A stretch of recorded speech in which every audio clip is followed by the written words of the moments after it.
Hey everyone, and welcome to Plant-Based Cooking with John, your go-to channel for delicious plant-based recipes that won't break the bank. Whether you're a seasoned cook or just starting out, you'll find easy-to-follow recipes that use simple ingredients and basic kitchen equipment. On today's episode, we're going to be making the deli classic bagel cream cheese and lox. The lox is going to be really interesting to do. It's simple, and it'll kind of give you that little smoked salmon taste that everyone loves on a delicious bagel. Let's check it out.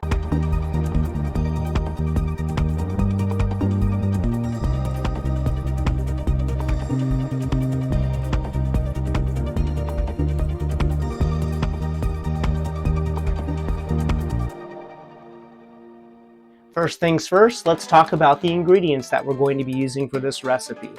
So, to get the lox that we want, we're going to be using the fruit known as tomatoes. So you'll just need 2 of these for this recipe for the amount of sauce we're going to be making for the marinade.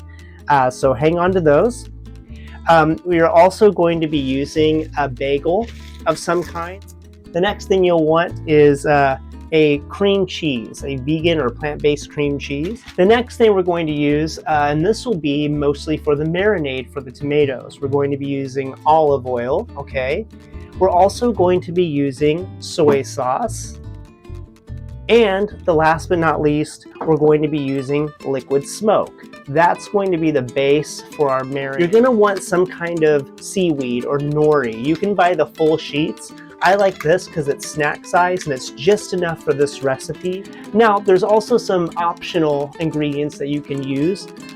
You can use I would definitely recommend some capers just to punch up that salt level just a bit. And then the last but not least, just some kind of onion. It can be a red onion, white onion, yellow onion. I'm now going to list all the ingredients that I just named on the next screen. Feel free to pause if you'd like to gather them, or follow along with me and we can make it together.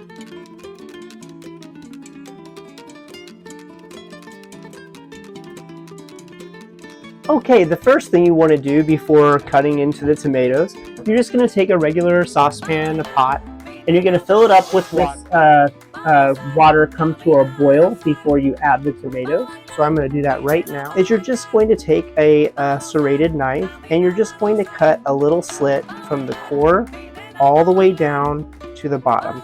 And since these are larger tomatoes, I'm just going to do that on each side. And I'll show you what this looks like. And it's just a simple slit to kind of break through the skin. Right, my water has now reached a boil, and the best part about this, guys, is you just take your tomatoes and you put them in the boiling water. And guess what? Only 1 minute of boiling. You're not really cooking the tomatoes. What you're doing is you're trying to shed that skin off the tomatoes, and this just makes it easier to peel. What you also want to have ready is just an ice bath. So just some water and some ice in there, and what that's going to do is that's going to prevent the tomato from cooking any further. Just like, once again, we're not really trying to cook it, we're just trying to get that peel off. Alright, it's been 1 minute and it's time to take the tomatoes out. I'm just going to turn off the heat, get my ice bath ready, and I'm just going to take my tomatoes and put them right into the ice bath. And while those are soaking the ice bath, we're going to make the marinade. Alright, it's now time to make the marinade, and this is what's going to give that fishy taste to those tomatoes to make them mimic lox or salmon. So the first thing we're going to do is add 3 tablespoons of the soy sauce.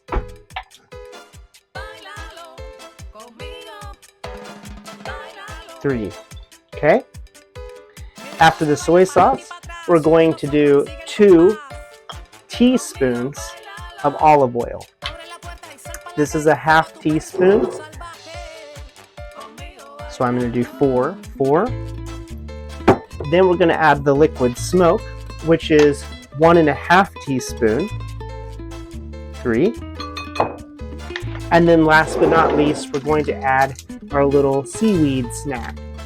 And you're just going to crumble those up, and it's going to go right into the sauce. Give it a good stir. And now it's time to take our tomatoes that have been soaking, and we're just now going to peel the skin off. See how easily it comes off because of the water, or because of the boiling process.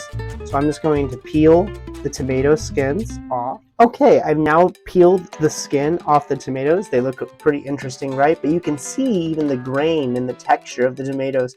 It almost already starts to resemble that salmon look. So now what I'm going to do is just cut these right down the middle. Okay, cut them right down the middle. And then what I'm going to do is cut them one more time. So now they're in 4th slices. And then what you're going to do here is remove the seeds. You're removing the inner part of the tomato.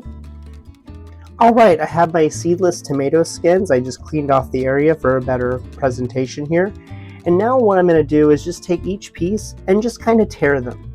Okay, and they can be thicker, they can be big, they can be kind of chunky, however you want, because this will be the presentation of how it's going to look on the bagel. And look, it's just so funny because it actually does look like a piece of fish. It looks like salmon. But yeah, you'll just break this all up. Then you're going to go back to your marinade,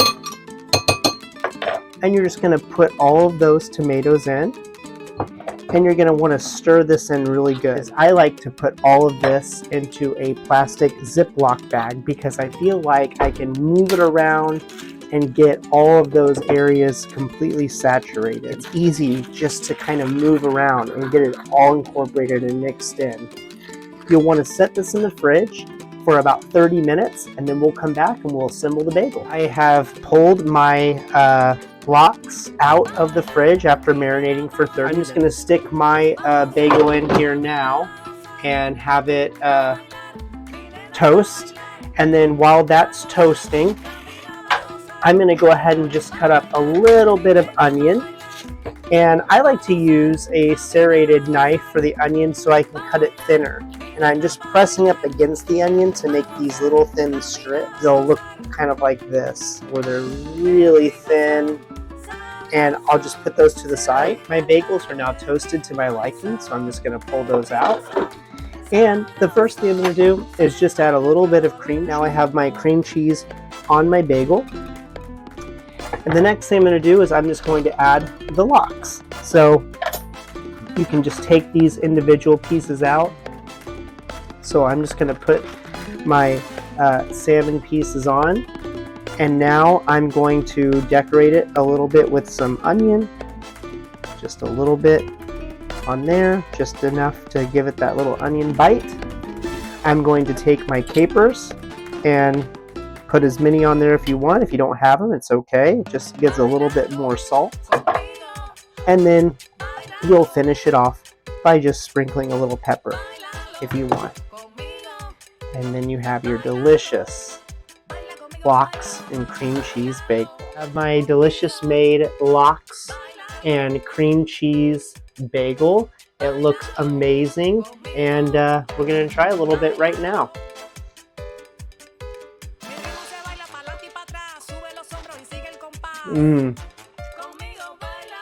That is so good, you guys. It's just like biting into an actual piece of fish. The tomato, the essence of the tomato, it's completely gone. It's been overtaken by the soy, the liquid smoke, and the seaweed, which makes it, that gives it that little fishy taste that you want out of your salmon. So it's so good. I would encourage you to try this. So for storage, the only thing that's really going to be a product made would be the lox itself, and you can keep that in a little baggie 5 to 7 days. And I would say the longer that it sits in that marinade, the more flavorful it'll be. All right, that does it for this recipe. Definitely hit the subscribe button and the alert bells. Follow me, and we'll explore different recipes in the coming weeks. Thanks again, everyone. Have a good day.